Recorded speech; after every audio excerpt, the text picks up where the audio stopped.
পুরো পৃথিবী জুড়ে বাজছে তৃতীয় বিশ্বযুদ্ধের দামামা। পশ্চিমাদের ভয়ঙ্কর যুদ্ধের খেলা থেকে কোনোভাবেই রেহাই মিলছে না বিশ্ববাসীর। কারো কারো ধারণা বেজে গেছে তৃতীয় বিশ্বযুদ্ধের দামামা। ফ্রন্ট লাইনে ইউক্রেন এবং ইসরায়েলকে সাইনবোর্ড হিসেবে ব্যবহার করলেও এর মূলে রয়েছে যুক্তরাষ্ট্র সহ পশ্চিমারা। তবে তাদের ছাড় দিচ্ছে না রুশ প্রেসিডেন্ট ভ্লাদিমির পুতিন ও ইরানের প্রভাবশালী নেতা আয়াতুল্লাহ উজামা খামেনি। আঞ্চলিক রাজনীতি থেকে শুরু করে বিশ্ব রাজনীতির মোড় অনেকটাই ঘুরিয়ে দিচ্ছেন ইরান ও রাশিয়ার লৌহ মানব। এবার পরমাণু যুদ্ধ নিয়ে পশ্চিমাদের সতর্ক করে হুমকার ছেড়েছে ইরানের প্রভাবশালী নেতা আয়াতুল্লাহ উজামা খামেনি ও রাশিয়ার প্রেসিডেন্ট ভ্লাদিমির পুতিন। তবে আমেরিকাও ছেড়ে দেওয়ার পাত্র নয়। এবার ইরানের পরমাণু স্থাপনায় হামলা চালানোর অনুমতি দিবে ট্রাম্প, এই আশাই করছে বিশেষজ্ঞরা। কেননা আমেরিকার যে কোনো প্রেসিডেন্টের চেয়েও ইরানের প্রতি বেশি ক্ষোভ প্রকাশ করে ট্রাম্পই। আর এ কারণেই এবার ইরানের ভূখণ্ডে হামলা চালাতে ইসরায়েলকে ব্যবহার করতে পারে আমেরিকা বলে মন্তব্য বিশেষজ্ঞদের। আর আমেরিকা যদি ইসরায়েলকে দিয়ে ইরানের ভূখণ্ডে হামলাই চালায় তাহলে ইরানও বসে থাকবে না। ইরান জানিয়ে দিয়েছে তারা অত্যাধুনিক অস্ত্রসহ নানা ধরনের প্রতিরক্ষা ব্যবস্থা নিয়ে রেখেছে। যে কোনো সময় যে কোনো মুহূর্তে হামলা ঠেকাতে প্রস্তুত ইরানের আইআরজিসি সহ সশস্ত্র বাহিনী।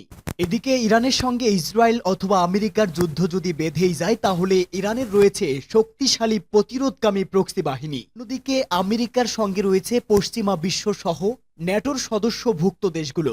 তবে এ যুদ্ধে আরব সরাসরি না জড়ালেও ইরানের পক্ষে থাকবেই বলে বিশেষজ্ঞদের মন্তব্য।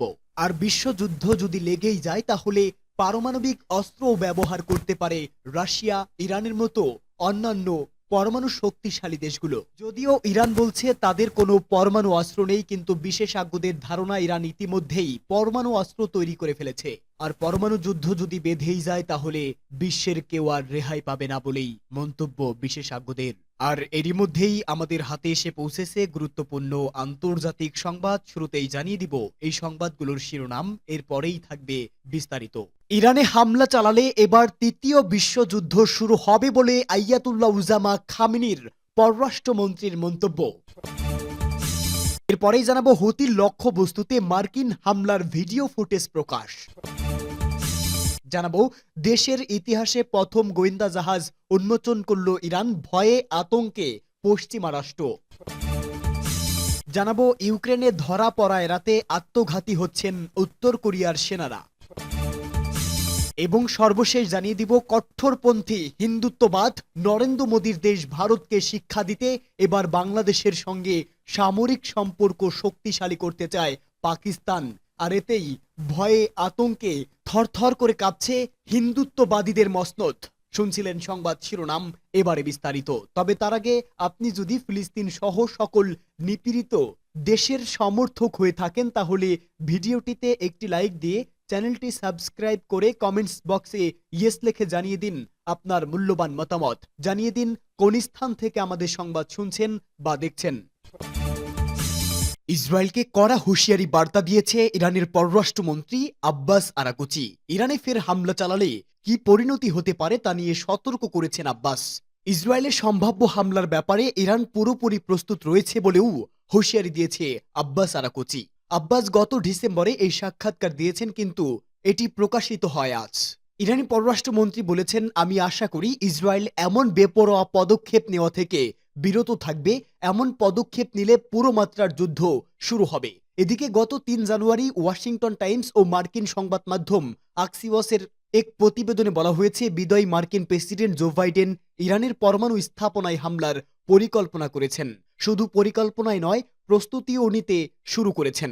প্রতিবেদনে বলা হয়েছে ইরান পরমাণু অস্ত্র ব্যবহার করলে যুক্তরাষ্ট্রের প্রতিক্রিয়া কি হতে পারে, মূলত তা নিয়েই প্রেসিডেন্ট বাইডেন প্রশাসনের শীর্ষ কর্মকর্তাদের সঙ্গে বৈঠক করেছেন। হোয়াইট হাউস জানিয়েছে জাতীয় নিরাপত্তা উপদেষ্টা জ্যাক সুলিভান প্রেসিডেন্ট বাইডেনকে বিভিন্ন পরিকল্পনার কথা জানালেও বৈঠকে এখন পর্যন্ত ইরানের বিরুদ্ধে সামরিক পদক্ষেপ নেওয়ার কোনো অনুমোদন দেওয়া হয়নি। তবে এরই মধ্যে ইরানের পরমাণু স্থাপনায় হামলার পরিকল্পনা করেছে যুক্তরাষ্ট্র বলে দাবি আক্সিওসের। আর এতে করেই বেজয় চটে উঠেছে ইরানের পররাষ্ট্রমন্ত্রী সৈয়দ আব্বাস আরাকচি। তিনি বলেছেন, ইরানের ভূখণ্ডে কোনো ধরনের হামলা হলে বিশ্বজুড়ে বেঁধে যাবে তৃতীয় বিশ্বযুদ্ধের গোলযোগ। কেননা আমরা কোনো দিক দিয়ে শক্তিশালী কম নয়, আমাদের আছে শক্তিশালী জাতি, আমাদের আছে শক্তিশালী অস্ত্র, আমরা ইমানি শক্তিতে বলীয়ান। হুতির লক্ষ্য বস্তুতে মার্কিন হামলার ফুটেজ প্রকাশ। সম্প্রতি যুক্তরাষ্ট্রের কেন্দ্রীয় কমান্ড ইয়েমেনের হুতি গোষ্ঠীর সামরিক লক্ষ্য বস্তুতে চালানো হামলার ভিডিও ফুটেজ প্রকাশ করেছে। এই হামলা গত বছরের শেষ দিকে চালানো হয়েছিল। হুতি গোষ্ঠীর কমান্ডার সেন্টার, উন্নত অস্ত্র উৎপাদন ও সংরক্ষণ কেন্দ্র এবং উপকূলীয় রাডার স্থাপনাগুলো ছিল প্রধান লক্ষ্যবস্তু। গত ২০২৪ সালের ৩০ এবং ৩১ ডিসেম্বর সেন্টকম হুতি গোষ্ঠীর লক্ষ্য বস্তুতে হামলা চালায়। তাদের অফিসিয়াল অ্যাকাউন্ট থেকে জানানো হয়, এই স্থাপনাগুলো যুক্তরাষ্ট্রের নৌবাহিনী ও বাণিজ্যিক জাহাজের উপর হুতি গোষ্ঠীর হামলা পরিকল্পনা করছিল। এসব হামলা হুতি গোষ্ঠীর কমান্ড ও অস্ত্র উৎপাদন কেন্দ্রগুলোর পাশাপাশি একটি উপকূলীয় রাডার স্থাপনাকে লক্ষ্য করে চালানো হয়। হুতি গোষ্ঠী জানায়, ওই সময় যুক্তরাষ্ট্র ও যুক্তরাজ্যের যুদ্ধ বিমান ইয়েমেনের রাজধানী সানায় ১২টি বিমান হামলা চালায়। তারা আল আরদি কমপ্লেক্স, যা প্রতিরক্ষা মন্ত্রণালয়ের সদর দপ্তর, এবং ২২ মে কমপ্লেক্স, সেখানে তথ্য মন্ত্রণালয় অবস্থিত, সেগুলোতে হামলা চালায়। সম্প্রতি হুতি গোষ্ঠী ইসরায়েলের সঙ্গে যুক্ত কার্গো জাহাজ এবং রেড সি, লোহিত সাগর অঞ্চলে যুক্তরাষ্ট্রের যুদ্ধজাহাজে ক্ষেপণাস্ত্র ও ড্রোন হামলা চালিয়েছে। এটি গাজায় চলমান ইসরায়েলি হামলার প্রতিবাদে তাদের কার্যক্রমের অংশ বলে দাবি করেছে হুতি বিদ্রোহীরা। ২০২৪ সালের শুরু থেকে যুক্তরাষ্ট্রের নেতৃত্বে একটি জোট হুতি গোষ্ঠীর লক্ষ্যবস্তুতে বিমান হামলা চালাচ্ছে। এই হামলাগুলো মূলত লোহিত সাগর অঞ্চলে হুতিদের কর্মকাণ্ডের প্রতিশোধ হিসাবে চালানো হচ্ছে। তবে হুতি গোষ্ঠী পাল্টা প্রতিরোধ গড়ে তুলছে। উত্তেজনা আরও বেড়ে যাওয়ায় হুতি গোষ্ঠী ঘোষণা করেছে, তারা যুক্তরাষ্ট্র ও যুক্তরাজ্যের সকল জাহাজকে সামরিক লক্ষ্যবস্তু হিসেবে বিবেচনা করবে। এই পরিস্থিতিতে ইয়েমেনের চলমান সংঘাতকে আরও জটিল করে তুলছে এবং লোহিত সাগর অঞ্চলের নিরাপত্তার জন্য নতুন চ্যালেঞ্জ সৃষ্টি করছে। আন্তর্জাতিক সম্প্রদায় এখন এই উত্তেজনা প্রশমনে ভূমিকা রাখবে কিনা তা দেখার বিষয় বলে মন্তব্য বিশ্লেষকদের। দেশের ইতিহাসে প্রথম গোয়েন্দা জাহাজ উন্মোচন করল ইরান। ১,০০০ নতুন অত্যাধুনিক ড্রোনের পর এবার ইতিহাসের প্রথম গোয়েন্দা জাহাজ উন্মোচন করল ইরান। দেশটির রাষ্ট্রায়ত্ত টেলিভিশনের খবরে জানানো হয়েছে, জাগ্রস নামের এই গোয়েন্দা জাহাজ নৌবাহিনীর যুদ্ধ কার্যক্রমকে আরও শক্তিশালী করবে। ইরানের নির্মিত এই অত্যাধুনিক জাহাজটি ইলেকট্রনিক সেন্সর, ইন্টারসেপ্টর এবং সাইবার ও গোয়েন্দা প্রযুক্তিতে সজ্জিত। নৌবাহিনীর প্রধান অ্যাডমিরাল শাহরাম ইরানি বলেন, জাগ্রস আমাদের নৌবাহিনীর চোখ হিসাবে গভীর সমুদ্র ও মহাসাগরে নজরদারি করবে। জাগ্রসের উদ্বোধন এমন এক সময় এলো যখন ইরানের সেনাবাহিনী ও ইসলামিক রেভলিউশনারি গার্ড কর্পস দেশব্যাপী বৃহৎ সামরিক মহড়া চালাচ্ছে। মার্চের মাঝামাঝি পর্যন্ত চলবে এই মহড়া, যার মূল লক্ষ্য নাতাঞ্জ, ফোর্দো ও খান্দাবের মতো গুরুত্বপূর্ণ পারমাণবিক স্থাপনাগুলোর সুরক্ষা নিশ্চিত করা। এদিকে ডোনাল্ড ট্রাম্পের মার্কিন প্রেসিডেন্ট হিসাবে শপথ গ্রহণের সময় এসব মহড়া বিশ্বজুড়ে আলোচনার কেন্দ্রবিন্দুতে পরিণত হয়েছে। ট্রাম্পের প্রথম মেয়াদে যুক্তরাষ্ট্র ২০১৫ সালের ঐতিহাসিক পারমাণবিক চুক্তি থেকে সরে এসে ইরানের উপর কঠোর নিষেধাজ্ঞা আরোপ করেছিল, যা ইরানের পারমাণবিক কর্মসূচিকে ঘিরে উত্তেজনা বাড়িয়ে তোলে।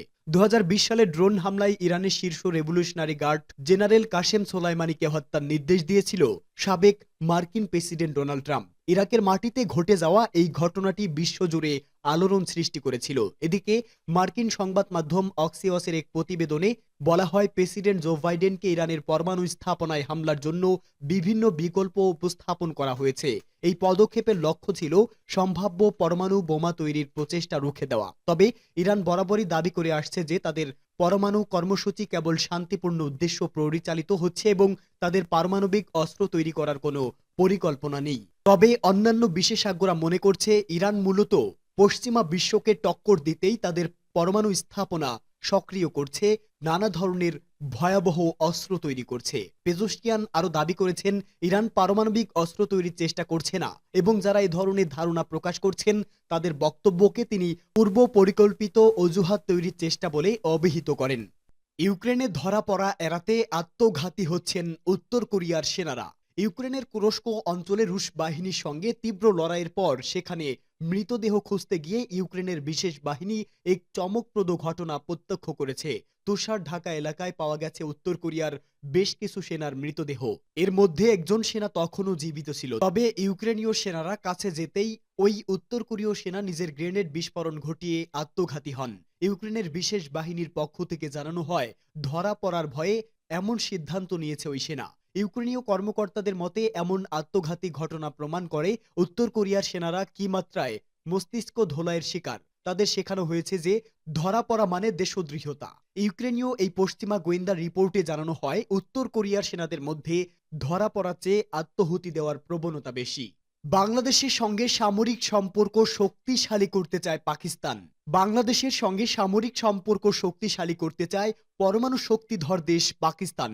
দুই দেশের সেনাবাহিনীর এক উচ্চ পর্যায়ের বৈঠকে এই ইস্যুতে আলোচনা হয়েছে বলে জানিয়েছে পাকিস্তানের সেনাবাহিনীর জনসংযোগ বিভাগ আইএসপিআর। পাকিস্তানের পাঞ্জাব প্রদেশের রাওয়ালপিন্ডি শহরে সেনা সদর দপ্তর পাকিস্তানের সেনাপ্রধান জেনারেল আসিম মুনিরের সঙ্গে বৈঠক হয়েছে বাংলাদেশের সেনাবাহিনীর principal staff officer lieutenant general S M. Kamal ul হাসানের সঙ্গে। আইএসপিআর এর বিবৃতি অনুসারে ওই বৈঠকে উভয় কর্মকর্তা এই মর্মে একমত হয়েছেন যে বাংলাদেশ এবং পাকিস্তান ভ্রাতৃপ্রতিম দেশ এবং বহিস্থ শক্তির প্রভাব থাকা সত্ত্বেও দুই দেশের সম্পর্ক অবশ্যই দৃঢ় থাকবে। এছাড়া প্রতিরক্ষা সংক্রান্ত বিভিন্ন ইস্যুতে দুই দেশের সেনাবাহিনীর পারস্পরিক আদান প্রদান, সহযোগিতা ও অংশদারিত্বের মাত্রা বৃদ্ধির ব্যাপারেও আলোচনা করেন পাকিস্তানের সেনাপ্রধান এবং বাংলাদেশের পিএসও। পাকিস্তানের সেনাপ্রধান বলেন, দুই দেশের প্রতিরক্ষা বাহিনীর মধ্যকার সহযোগিতাপূর্ণ বিভিন্ন উদ্যোগ ও পদক্ষেপের মাধ্যমেই দক্ষিণ এশিয়া অঞ্চলের নিরাপত্তা ও সীমান্ত সুরক্ষা সম্ভব হবে। পাকিস্তান ও বাংলাদেশের বন্ধুত্ব ও অংশীদারিত্বপূর্ণ সম্পর্ক উপমহাদেশের সীমান্ত সুরক্ষিত রাখার জন্য খুবই কার্যকর ভূমিকা রাখতে পারে। ভারতের প্রতি বন্ধুত্বপূর্ণ হওয়ার কারণে আওয়ামী লীগ সরকারের শাসনামলে গত 15 বছর পাকিস্তানের সঙ্গে বাংলাদেশের কূটনৈতিক সম্পর্ক সর্বনিম্ন পর্যায়ে ছিল।